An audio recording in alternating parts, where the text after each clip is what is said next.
Tutti sanno che George Martin, scrivendo Il Trono di Spade, si ispirò alla Guerra delle Due Rose. E fece bene, ma in Europa esisteva una storia ancora più grande, più caotica e più epica, la Guerra dei Cent'anni. Dentro c'è tutto: guerre civili, tradimenti, re folli, dinastie rivali, alleanze spezzate, scismi religiosi e persino le prime forme di nazionalismo europeo. Non è una serie HBO, è storia vera. E noi l'abbiamo condensata in un video chiaro e interessante. Se questo formato vi piace, sostenete il video. Prima cosa importante, la Guerra dei Cent'anni non fu una guerra continua di 100 anni. Il nome fu creato dagli storici nell'Ottocento per indicare un lungo conflitto tra Francia e Inghilterra. È come la Guerra Fredda, un solo grande periodo, ma con pause, tregue e fasi diverse. Tutto comincia nel 1066, quando Guglielmo il Conquistatore conquista l'Inghilterra. Il problema? Guglielmo era anche duca di Normandia, quindi vassallo del re di Francia. Così il re d'Inghilterra possedeva terre francesi e, almeno formalmente, doveva obbedienza alla Francia.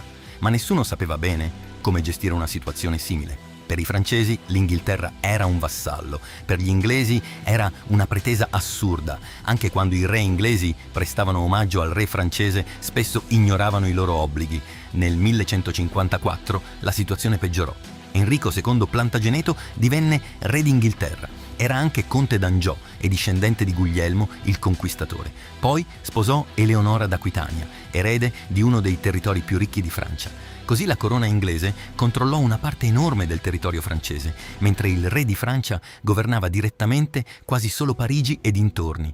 E l'umiliazione era doppia. Eleonora era l'ex moglie del re francese Luigi VII. Lui l'aveva ripudiata perché non gli aveva dato un erede maschio. Enrico la sposò e lei gli diede diversi figli. A quel punto tutta l'Europa capì una cosa: Enrico II era formalmente vassallo della Francia, ma era più potente del re francese. Una situazione del genere non poteva durare. Tra il 1159 e il 1259 si combatté una prima lunga guerra tra Francia e Inghilterra. In alcune tradizioni storiche viene chiamata addirittura Prima Guerra dei Cent'anni. Il grande protagonista francese fu Filippo II Augusto. Entro il 1223 riuscì a recuperare molti territori e a rafforzare il potere del re. I Plantageneti persero quasi tutte le terre francesi. All'Inghilterra rimase solo una parte dell'Aquitania, chiamata Vienna. Sembrava finita, ma era solo una pausa. I re inglesi volevano riprendersi Normandia, Angiò, Poitou e il resto dell'Aquitania. I francesi invece volevano cacciare gli inglesi dal continente. Per mantenere la pace, le due dinastie provarono a unirsi con un matrimonio. Nel 1299 Edoardo II d'Inghilterra sposò Isabella di Francia. Poi nel 1328 il re francese Carlo IV morì senza eredi maschi. Il parente più vicino era Edoardo III, re d'Inghilterra e figlio di Isabella, ma i nobili francesi rifiutarono un re inglese, scelsero Filippo VI. Edoardo III accettò per il momento, ma 10 anni dopo tutto esplose. La Francia sosteneva la Scozia contro l'Inghilterra. L'Inghilterra proteggeva Roberto d'Artois, nemico della Francia. Filippo VI accusò Edoardo di tradimento feudale e nel 1337 confiscò la Guyenne. Edoardo rispose in modo durissimo: «Tu non sei il mio re, il re di Francia sono io». Nello stesso anno rivendicò il trono francese. Così iniziò la prima fase della Guerra dei Cent'anni, la guerra edoardiana. L'Inghilterra fu sostenuta dalle Fiandre, che non volevano il controllo francese, e dall'imperatore Ludovico il Bavaro.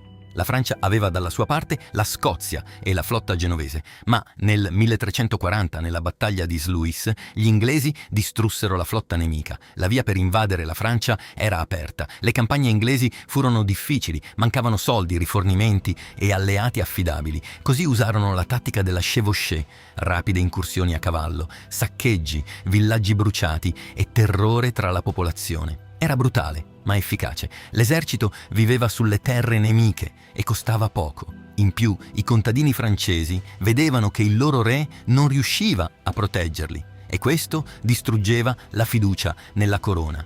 Nel 1346 arrivò la grande battaglia di Crécy. Gli inglesi erano molto meno numerosi, ma vinsero in modo devastante. La chiave furono gli arcieri con il longbow, l'arco lungo inglese. Erano addestrati fin da giovani e combattevano con disciplina. I cavalieri francesi invece attaccarono in modo caotico, cercando gloria personale. Gli inglesi li massacrarono a distanza. L'anno dopo arrivò la peste nera. La guerra rallentò. Durante la pandemia morì Filippo VI. Sul trono francese salì Giovanni II. La peste cambiò tutta l'Europa. Morirono contadini, artigiani, nobili e interi villaggi. Chi sopravviveva poteva chiedere salari più alti perché mancavano lavoratori. La servitù della gleba iniziò lentamente a indebolirsi. Anche il potere dei re crebbe, perché molte famiglie nobili si estinsero. Nel 1356 l'Inghilterra tornò all'attacco. Il principe nero, figlio di Edoardo III, partì dalla Guyenne e devastò la Francia con una nuova chevauchée. A Poitiers, usando una tattica simile a Crécy, sconfisse di nuovo i francesi, ma questa volta catturò addirittura il re Giovanni II. La Francia era nel caos, tasse altissime, moneta svalutata e nessun esercito capace di fermare gli inglesi. Sembrava una vittoria inglese totale, ma anche l'Inghilterra era senza soldi. Nel 1360 fu firmato il Trattato di Bretigny. Gli inglesi rinunciarono alla corona francese, ma ottennero grandi territori e un enorme riscatto per il re prigioniero. Aquitania, Calais e parte della Bretagna finirono sotto controllo inglese. Il riscatto però non fu mai pagato del tutto. Giovanni II morì in prigionia. In Francia salì al trono Carlo V. Per alcuni anni non ci furono grandi battaglie dirette, ma continuarono guerre per procura in Scozia,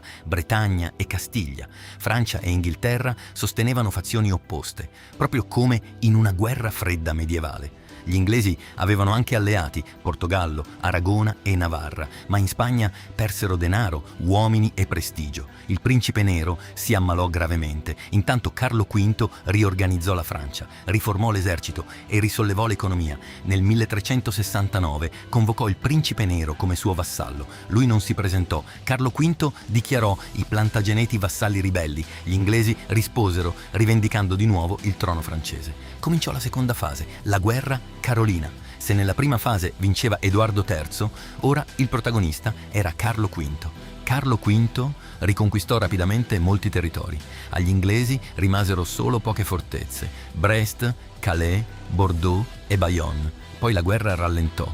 Edoardo III era ormai vecchio. Il principe nero era malato. Entrambi morirono. Sul trono inglese salì Riccardo II, ancora bambino. Nel 1380 morì anche Carlo V. Sul trono francese salì Carlo VI, anche lui giovanissimo. Intanto nel 1378 l'Europa fu colpita dal grande scisma d'Occidente. Un papa stava ad Avignone sostenuto dalla Francia, un altro fu eletto a Roma. Lo scisma non era parte diretta della guerra, ma cambiò gli equilibri. Il papa di Roma sostenne l'Inghilterra, nemica della Francia. Il prestigio della Chiesa crollò ancora di più.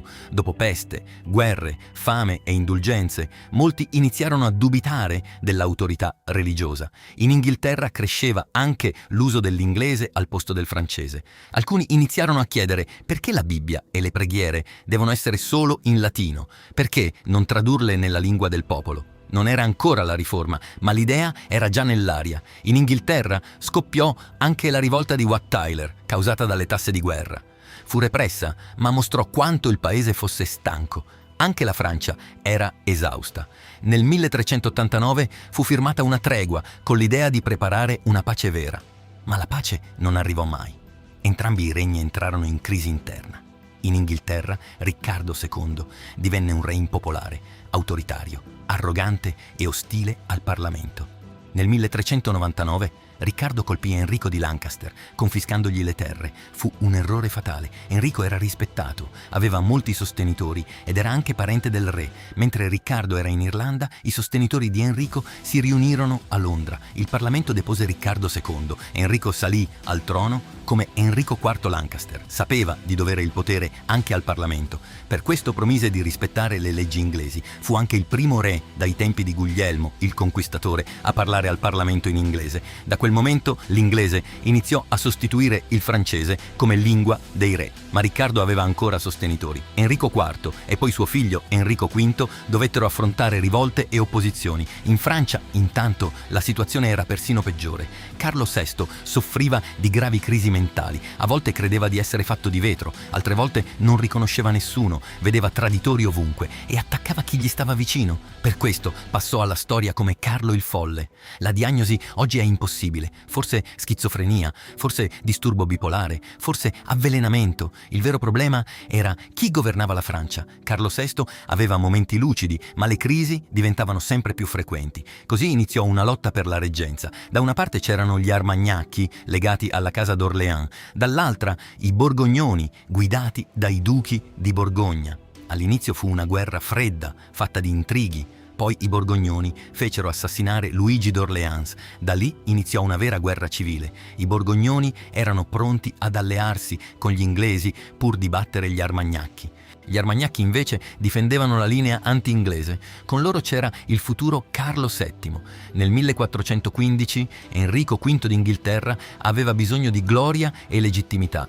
La nobiltà inglese voleva una nuova guerra in Francia. I Borgognoni erano pronti ad aiutare. Così Enrico V invase la Francia. Nello stesso anno, ad Azincourt, gli inglesi distrussero l'esercito francese con la solita tattica: disciplina, arcieri e caos tra i cavalieri nemici. Nel 1420 Carlo VI fu costretto a firmare il Trattato di Troyes. Secondo il trattato, Enrico V diventava erede del trono francese. Sposava la figlia di Carlo VI, mentre il legittimo erede Carlo VII veniva dichiarato ribelle. Sembrava la fine della Francia indipendente, ma gli Armagnacchi rifiutarono il trattato. Dicevano: un re folle non può decidere il destino del paese. Nel 1421 un esercito franco-scozzese sconfisse gli inglesi a Baugé.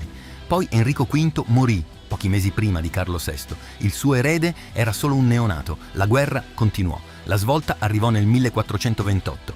Inglesi e borgognoni assediarono Orléans, ultimo grande centro degli Armagnacchi. Gli inglesi controllavano il nord della Francia, Parigi e anche Reims, città dove si incoronavano i re francesi. Senza Reims, Carlo VII non aveva piena legittimità. La Francia era quasi distrutta, il morale era a zero, ma ormai francesi e inglesi si sentivano sempre più come due popoli diversi. Per i francesi l'unione con l'Inghilterra non era più una questione dinastica, era una conquista straniera. L'idea di nazione stava nascendo, all'inizio della guerra era diverso. La nobiltà parlava francese in entrambi i paesi.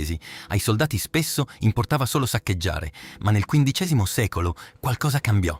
In Inghilterra cresceva l'interesse per la lingua inglese, per il passato anglosassone e per le leggende arturiane. In Francia si cercavano radici nella Gallia antica, opposta a Roma e a Cesare. Non era ancora il nazionalismo moderno, ma i primi segnali erano chiari, ed è proprio in questo momento che appare una ragazza contadina di Domremy. Il suo nome era Giovanna. Giovanna diceva di essere guidata da Dio e dall'arcangelo Michele per salvare la Francia. In quel periodo circolava una profezia: la Francia sarebbe stata salvata da una vergine. Carlo VII non aveva quasi più nulla da perdere. Le affidò un esercito per liberare Orléans e Giovanna riuscì nell'impresa. Forse fu la profezia, forse la sua immagine, forse il coraggio di una ragazza di 17 anni in armatura, ma i francesi ritrovarono speranza.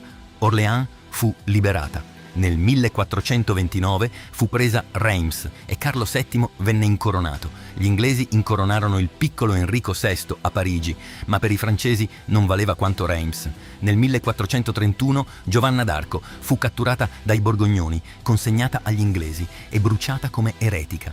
Gli inglesi volevano distruggere anche il suo simbolo, ma ottennero l'effetto opposto. Dopo la morte di Giovanna, l'avanzata francese continuò. I borgognoni abbandonarono gli inglesi e trattarono con Carlo VII. La nobiltà inglese perse interesse per la guerra. Enrico VI non era un re guerriero, pensava più agli affari interni che alla Francia. Intanto in Inghilterra cresceva lo scontro tra Lancaster e York. Nel 1453 agli inglesi rimase in Francia solo Calais. I francesi ripresero quasi tutto il continente. Non ci fu un grande trattato di pace, ma gli storici indicano il 1453 come fine della guerra dei 100 anni. Calais resterà inglese ancora per molto, ma la Grande Guerra era finita. La Francia iniziò il cammino verso una monarchia più forte e centralizzata. L'Inghilterra, invece, cadde presto nella Guerra delle Due Rose. Per anni nessuno dei due paesi ebbe la forza di ricominciare una grande guerra. Forse per chi viveva allora la fine del conflitto sembrò lenta e confusa. Ma oggi capiamo quanto fu importante. Questa guerra cambiò Francia, Inghilterra e tutta l'Europa. La Francia rafforzò il potere del re. L'Inghilterra capì la propria separazione dal continente e soprattutto nacque una nuova idea. Un popolo non è unito solo da un sovrano, ma anche da lingua, cultura, memoria e storia comune. Un'idea ancora giovane, ma destinata a cambiare il mondo.